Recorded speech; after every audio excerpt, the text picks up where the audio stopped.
everybody, this is the Sliders Review. I'm here today to talk about Black History Month. The month that is a celebration of my people, because I am a black man and everything. And it's about all our accomplishments, all the oppression that we have gone through over like centuries of living in like America and stuff like that. And even till this day, we are still being oppressed. And so I'm here today to talk to you about certain characters or TV shows or episodes that revolve around Black History Month that I personally enjoy. So I'm here today to talk to you about Mighty Morphin Power Rangers Season 1, the Itsy Bitsy Spider.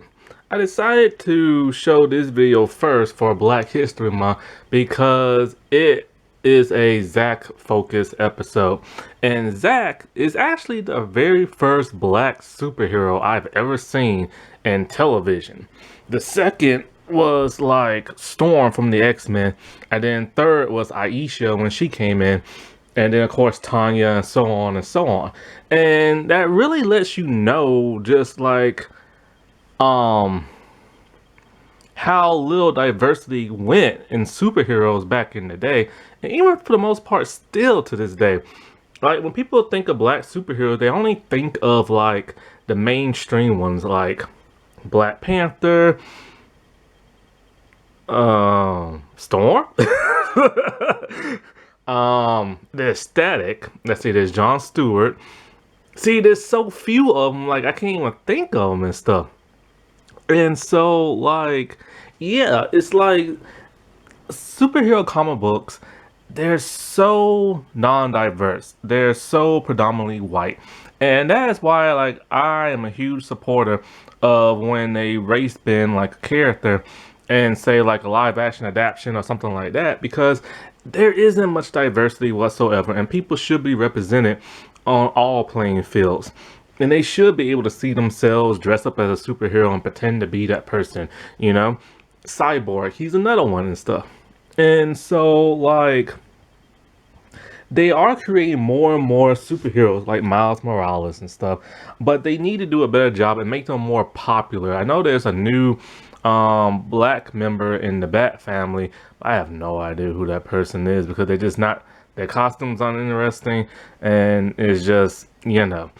And so this is why, like, race bending the character is a good thing for all those people who scream woke or like we're being replaced and everything. It's like, get over yourselves. It's like we deserve to be on TV too. And so that's why it was really cool seeing Zach not only be like the first superhero I saw, but he was the first Black Ranger, which nowadays you won't really see that. Because back when they made Mighty Morphin, they decided to make the Asian girl the Yellow Ranger, the black dude the Black Ranger, the white half Native American dude the White Ranger. I don't know what Jason is, but he has a tan, so I don't know if he's white, Hispanic, or like Italian, but he was the Red Ranger. And then Rocky's Hispanic and he was the Red Ranger. So they kept going like race-wise and stuff. So when people found that out, they decided to change all that. So Aisha became the first Yellow Ranger. And it would take nearly a decade later just for them to have another black guy being a Black Ranger in Power Rangers Overdrive. But we don't talk about him. And then when they did their whole reboot movie thing back in 2017, they decided to make Zach Asian, which I think, you know, it's been so many years since the original series. Why not have a actual black person be the Black Ranger? It's not that bad now, you know?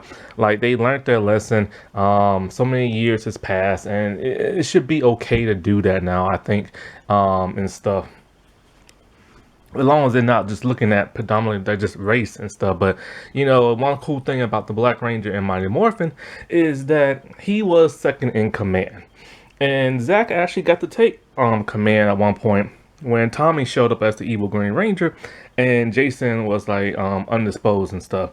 And so like it was cool seeing Zach like lead the team, determine how he was gonna, like, you know, his plan of attack, seeing him call on the Megazord to defeat Tommy and stuff. Which was funny because Tommy was he didn't even grow giant. He was like in his little like human form, And Zach literally called on the Megazord so the Megazord can stomp on him. Like literally go squish. But this episode also happens to be a favorite of Walter Jones, the actor who played Zach, because 'cause of course it is a Zach focused episode, but also because it has that whole spider aspect of it. And so because here's like a funny story, like they wanted to put like a real tarantula on him. And back in those days, you pretty much had to say yes to everything the Power Ranger um showrunners and stuff wanted you to do. Because if you said no to anything, they would literally replace you and stuff. And so like they put a real tarantula on him and he was not feeling that. But they told him that, it's eating plenty of like bugs, so it's well fed, so it shouldn't like bite you. But you'll know if it's gonna bite, cause I think it does something. It like throws his hands up in the air or something like that. Well, it started going more and more towards his neck and throwing his hands up in the air. So apparently he wasn't fed very well. And so, like with this episode, Trini, God, I miss her so much. I miss her, miss her so much. It's so sad that actress died. And so she's trying to like save this like statue and everything in the park. And she talks about how like, if there's like there's a flower in the statue's like hair and that's supposed to like ward off like bad bugs or something like that. I have no idea if that's like a true thing people believe in or not, but hey, whatever. And so of course what happens, Bulk and Skull has to be their little butt-headed self, and so they decided to take the bugs and just throw them all in people's hair and in their faces, and everybody's just freaking out. So while the other rangers are collecting bugs outside, Zach is teaching his hip hop keto class, which is something the actor had to create for himself because they asked him to do it for the show. Since they knew like he has a background in dancing, they wanted him to create something that was fun that could catch on with the kids and stuff. And I'm actually surprised he didn't take this like mainstream and like make it an actual thing with like classes and stuff. I mean, just look how like popular drunken kung fu is. You know what I'm saying? And so like with Jackie Chan, so he's teaching his kids and everything and showing them the moves, and that was kind of cool to see him like do that in his element, especially with something he created himself. And of course it's in like the intro and stuff.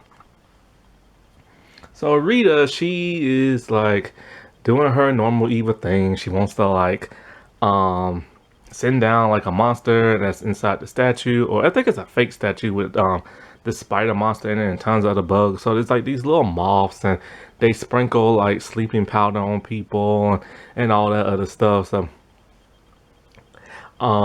Rita was always one of my favorite villains. I love that voice. She has a great look to her too. It's so sad that the actress who played Rita in the Sentai footage passed away. And so like she died after Mystic Force, I believe. And so like the Zach has to go get like a CD in the car, and the kids, they get put under the spell of the sleeping agent. And then here comes the spider, and Zach is not too happy about that. He is not happy about that at all. Not only does he hate spiders, but now there's a giant spider, but he hates all bugs in general. But he's a hero and he has to do what he has to do best, and that is like, protect people. So it's cool that he was able to conquer his fear and show his bravery and stuff. But he had to leave the kids behind, which Zordon kept an eye on. You gotta love that Zordon.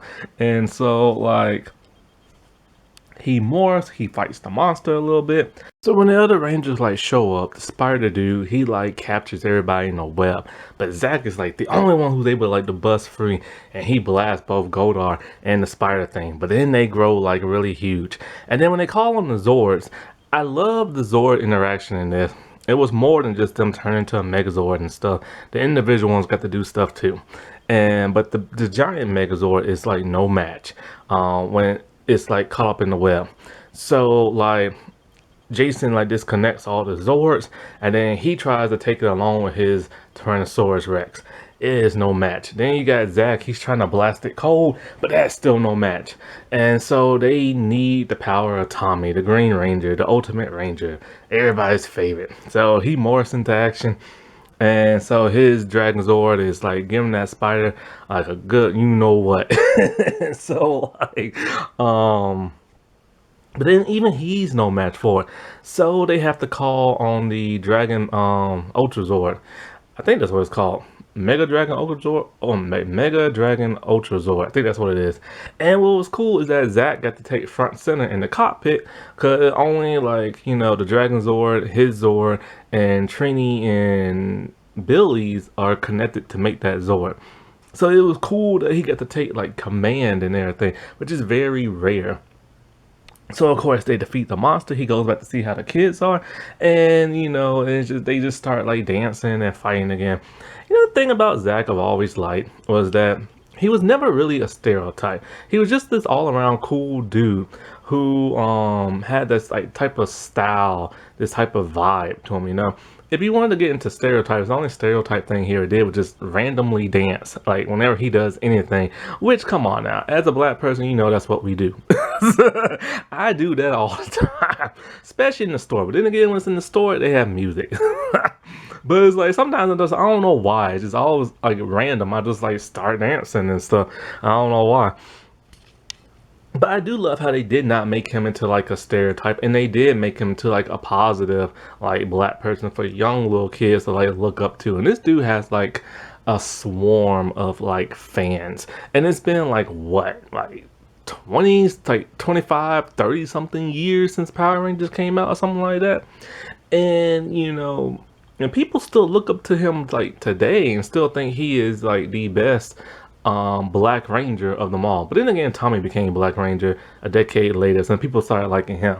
But when people think of like the first, when people think of the Black Ranger in general, they think him. So that's why in Operation Overdrive, people was kind of like, wait, who is it? Is it Adam? Is it like Zach? And then when it turned out to be Adam, we was happy, but we was also a little disappointed because we wanted to see Zach come back. However, even though he's brave and everything, the dude is still scared of bugs. Because Tommy pranked him with like a fake spider on his shoulder, and he just freaked out. Oh boy, but I don't blame him. I don't like spiders either. Happy Black History Month, everybody. I'll talk to you later. Bye.